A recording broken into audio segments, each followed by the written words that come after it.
भारती पाटील चॅनलमध्ये पुन्हा एकदा आपला स्वागत आहे। आज आपण बिना अंड्याचं ऑमलेट तयार करणार आहोत। तुम्ही बघू शकता एकदम सॉफ्ट आणि एकदम मस्त असं जसं अंडा आपलं तयार होतं ना, त्याच पद्धतीने आपलं हे ऑमलेट तयार झालेलं आहे।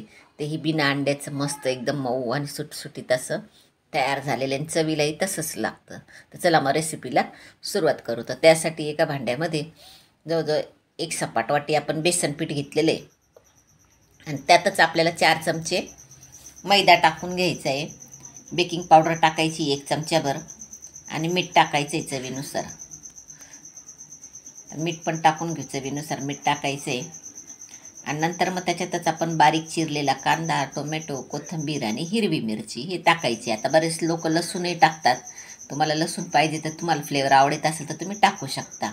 आता मी याच्यात बारीक चिरलेली हिरवी मिरची, टोमॅटो, कोथिंबीर हे सगळं टाकलेलं आहे। एकदम फाईन चॉप करायचं आहे, म्हणजे तेव्हा त्याची टेस्टही छान येते। एकदम असं बारीक चिरायचं आहे, म्हणजे व्यवस्थित बारीक चिरल्याने त्याची टेस्ट छान येते। थोडीशी आपल्याला त्याला कलरसाठी त्याच्यात हळद टाकायची। असंही आपण ऑमलेट बनवताना त्याच्यात हळदीची टाकतोच। मग त्याच्यासाठी याच्यात थोडीशी हळद टाकलेली आणि हे चांगलं आपल्याला कोरडचं अगोदर थोडंसं मिक्स करून घ्यायचं, कारण आपण त्याच्यात बेकिंग पावडर टाकलेली आहे। तर मग ती व्यवस्थित अशी सगळी मिक्स झाली पाहिजे। मग त्या हिशोबाने आपण कोरडंच असो अगोदर व्यवस्थित मिक्स करायचं आहे छान असं। आणि नंतर मिक्स झाल्यानंतर त्याच्यात कोरडं मग आपल्याला थोडं थोडं पाणी टाकून हे पीठ आपल्याला चांगलं भिजवून घ्यायचं आहे। मग जास्तही घट्ट भिजवायचं नाही आणि जास्तही पातळ भिजवायचं नाही आहे। तर एक छोटा ग्लासभर पाणी त्याला पूर्ण लागलेलं आहे, म्हणजे जवळजवळ 1.5 वाटी पाणी आपल्याला त्याच्यात लागलेलं आहे। ज्या वाटीने आपण बेसन पीठ घेतलं आहे तर त्याचं 1.5 ते 2 वाटी पाणी आपल्याला लागलेलं आहे। तर मग आता गठुळी न राहता आपलं हे पीठ चांगलं मिक्स करायचं आहे त्याच्यात। तर आता हे व्यवस्थित असं मिक्स करून घेऊ चांगलं, म्हणजे त्याच्यात गठुळी राहायला नको। आता एवढ्या पिठात आहे ना आपल्याला बरोबर 4 ऑमलेट आपले तयार होतात। आता हे बघू शकता थोडंसं असं चांगलं घट्ट आहे, अजून थोडंसं पाणी टाकून घेऊ त्याच्यात। तर हे बघू शकता चांगला, म्हणजे एक मोठा ग्लासभर पाणी आपलं लागूनच जातं त्याला।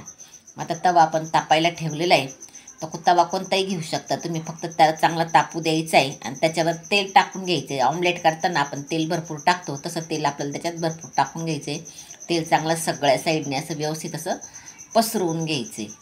आणि ही रेसिपी करताना आहे ना तर वेळ लागतो, त्याला थोडासा दम ठेवायचा, घाई करायची नाही आहे। कारण याला मीडियम गॅसवरच आपल्याला करायचं आहे, फुल गॅसवर करायचं नाही। आता ऑमलेट करताना आपण फुल गॅसवर करतो, तर याच्यावर आपल्याला कमी गॅसवर करायचं, म्हणजे मीडियम गॅसवर करायचं। तर हे बॅटर असं ओतून घ्यायचं आहे पूर्ण, हे सारण जे आपण बनवलेलं आहे ते ओतून घ्यायचं आहे आणि मीडियम गॅसवर आपल्याला हे भाजू द्यायचं आहे। तर बरोबर त्याला असे साईडने बुडबुडे यायला सुरुवात होते। थोडंसं पसरवायचं असलं तर असं तवा थोडासा खालीवर करून एक साईडने असं व्यवस्थित असं पसरून घ्यायचं आहे। पण चमच्याने पसरवायचं नाही, अजिबात चमच्याने पसरवायचं नाही, तर मग ते तुमचं दिरडस तयार होईल।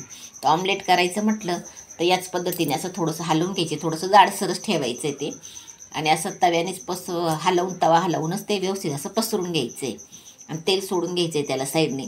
मग त्या छान असं तयार होतं बघा। मीडियम गॅसवरच असं होऊ द्यायचं आहे, कमीत कमी 3 ते 4 मिनटं लागतात त्याला व्हायला।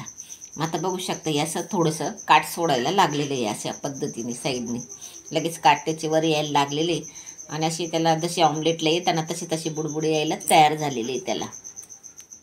हे असे बारीक बारीक त्याला बुडबुडे तयार झालेले दिसत आहे। मग आता हे आपल्याला उलथून घ्यायचं आहे। आता हे काय करायचं, साईडनेच आपण थोडंसं असं हे करून चमच्याने आल्हाद असं उलथून घेऊ।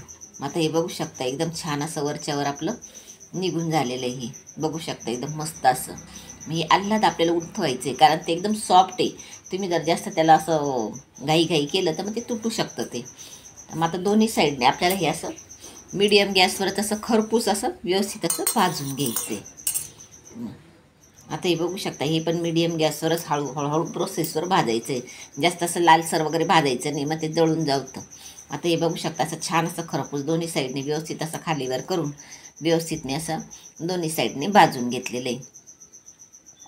मग आता हे ऑमलेट आपलं रेडी झालेलं आहे। आता आपण हे काढून घेऊ। आता बघू शकता छान असं मस्त टेस्टी असं ऑमलेट तयार झाले। तर बघू शकता, बघितल्याबरोबरच वाटतंय ना ऑमलेट आहे असं।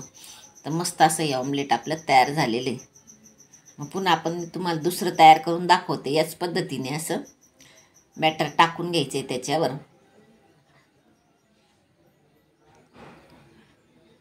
पाहिजे तुम्हाला तर बिना कांदा टोमॅटोचं पण आपण हे ऑमलेट तुम्ही बनवू शकता, फक्त मीठ टाकून बनवू शकता. मग याच पद्धतीने आपल्याला असं दोन्ही साईडने असं खरपूस भाजायचं आहे छान.